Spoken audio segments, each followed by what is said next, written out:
ダークライのステータス速報。ジャスパルと申します。クレセリア対ダークライイベント2週間目が開幕いたしまして、なんと即座にダークライの情報が解禁されたようです。ここから先はイベントのネタバレになってしまう情報が出てまいりますので、ネタバレなしでイベントを楽しみたいという方はご視聴をお控えください。申し訳ございません。ぜひダークライとの開講を経てから戻ってきていただけますと幸いです。よろしくお願いいたします。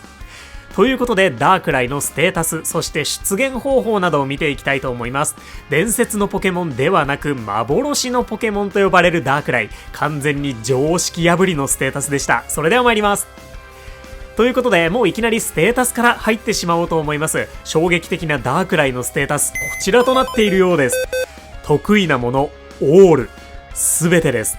木の実、食材、スキル、すべての要素を備えた新たな得意タイプ、オールを引っ提げてポケモンスリープに参戦しました。悪タイプの幻のポケモンダークライ。ダークライもチームに1体までしか入れることのできない特別なポケモンとなっているそうです。まさかの得意なもの、オール。特別なポケモンにふさわしい常識破りのステータスですね。今後の幻のポケモンとか禁止級伝説たち、パッケージ伝説たちなんかもね、何でもありにできそうな能力なので、これめちゃくちゃ楽しみな要素だなと思います。ほんと好きなだけ暴れてほしいなと思いますね。木の実得意の要素も持っているので、集める木の実はデフォで2つとなっています。お手伝いスピードは48分20秒、2900秒となっているようです。クレセリアが2300秒なので10分遅いんですが、悪タイプとしてはしっかり早い部類です。集める食材は第一食材豆ミート2つ以上となっております。以上なんですよね。今のところ豆ミート2つのみが確認されております。ここに関してはね、ちょっと今のところは力不足感が否めませんよね。レベル30のトドゼルガとか電流とか第2食材の集める数が3つのポケモンたちは平均2個食材集められるので、まあそんなもんかなと。ちょっとね、ここには謎があるみたいなんですけれども、一旦置いておきましょう。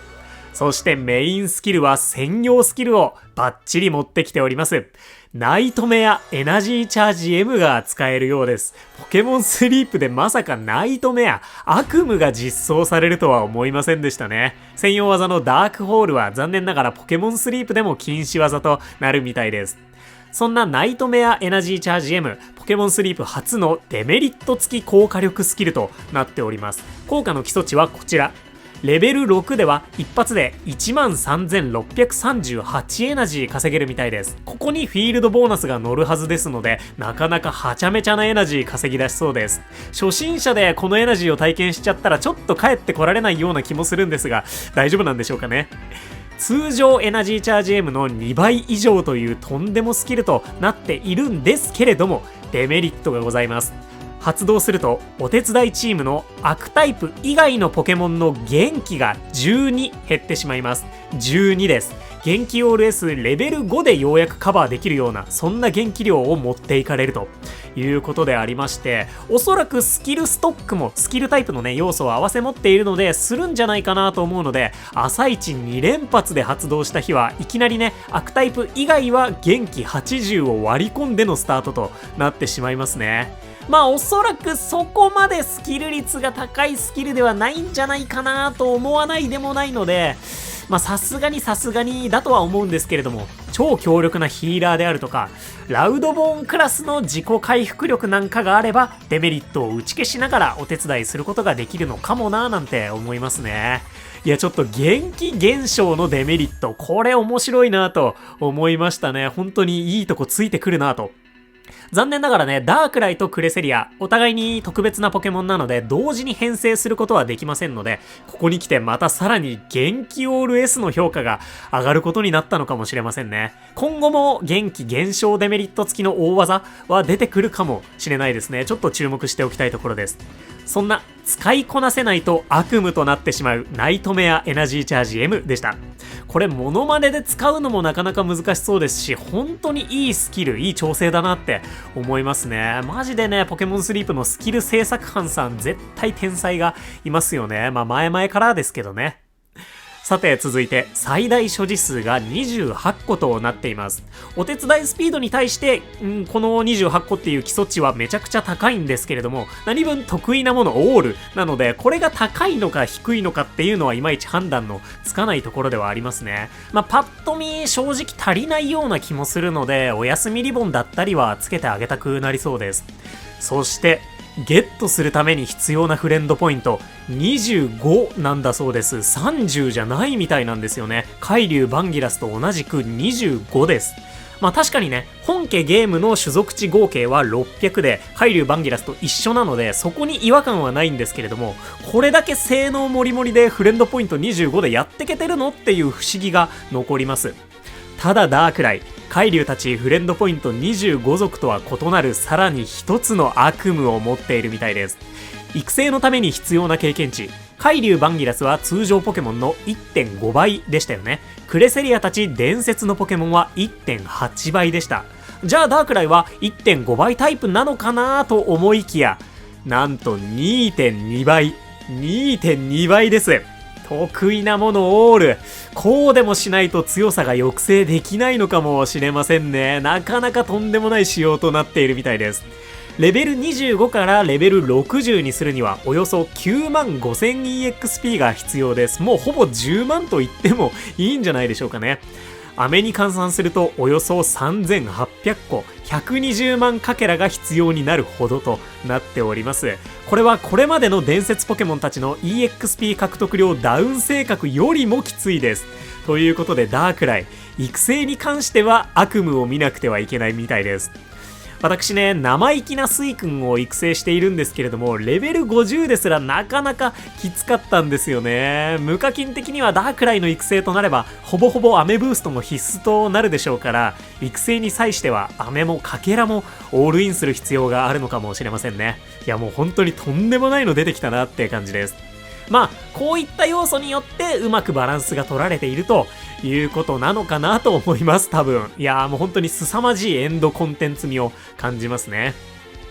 といったステータスのダークライです。いやね、もう正直常識破りすぎて解説という名の予想がほぼほぼといったところでした。本当にすごいポケモンです。で、このダークライの出現に関してなんですけれども、ここからイベントのネタバレ要素がっつりとなっております。ご注意ください。参ります。ダークライの出現、毎日貯めていっているイベント眠気パワーありますよね。このイベントランクが13になった時、ダークライの悪夢が完全に打ち払われ、次のリサーチでダークライが確定で登場してくれるみたいです。イベントのアイコンも満月になっているので分かりやすいですね。この報酬ハテナのところがダークライってことみたいです。そしてダークライ、サブレを使わずにイベントによって仲間になってくれるみたいです。で、何かもしかしたら睡眠を研究しているネロリ博士や我々リサーチャーと共にやりたいことがあったりとかするのかもしれませんね。悪気があって悪夢を見せているわけではないという説明がある通り、力のコントロールをしたいとか、その術を一緒に探すとかだったらちょっと可愛すぎますね、ダークライね。そしてこのダークライ、先ほどもお伝えしたように食材は第一食材豆ミートのみ判明していて、ゲットした1体目のステータス、サブスキルなし、性格は無補正、テレヤとなっているようです。誰ですかダークライの性格をテレヤにしたの周りに悪夢を見せてしまって、ちょっとね引っ込み思案で新月島に引きこもっているっていうダークライちゃんと解釈一致なんですけれどもありがとうございます。ちょっとね話それましたけれども、今回のダークライなんとサブスキルなしなんです。サブスキルガチャがねこのゲームの醍醐味であるところなんですけれども、サブスキルなし、そして食材も第一食材の豆ミートのみしか判明していないということで、レベルはちょっと違うかもなんですけれども、正真正銘全リサーチャー同じステータスのダークライとなっております。ただこのダークライにはまだ謎が残されているらしく、ネロリ博士曰く未だ完全に力を発揮していないんだとか。そしてこのダークライの謎を残したままイベントは終わりを迎えることとなるみたいです。イベント後の続報を待てってやつですね。To be continue クリフハンガーその類。ダークライ先生の次なる活躍にご期待くださいってことで、ダークライの力が完全に解放されるのはイベント後か、おそらく次の伝説イベントとかになるんじゃないかなと思います。もしかしたらそこで初めてダークライのサブスキルや第2食材以降が解禁となるかもしれませんね。1体目の子はねね、そこでようやく睡眠 EXP ボーナス、スキルレベルアップ S、最大処理数アップ L 的ないつものやつを解放するのかもしれませんね。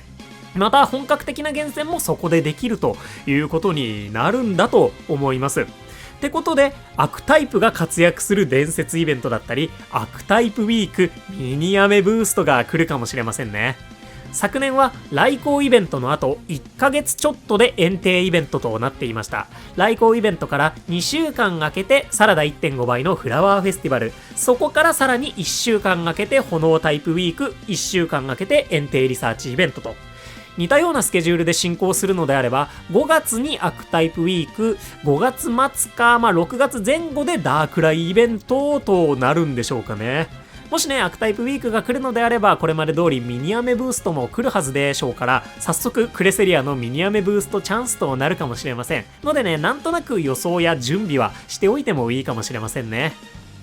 といった感じでダークライ、多くの常識を打ち破りつつ謎を残したままの登場となったようです。未だに食材確率やスキル確率は判明していないみたいなんですけれども、もしかしたらね、ここ判明するのに若干時間を要するかもなぁとちょっと思ってます。そもそも得意なものオール自体が初めてですし、スキルも固有スキルでサブスキルもないので、能力を分析するための目立ったデータがレベルを上げた際の SP 差くらいしかないんじゃないかなというふうに思います。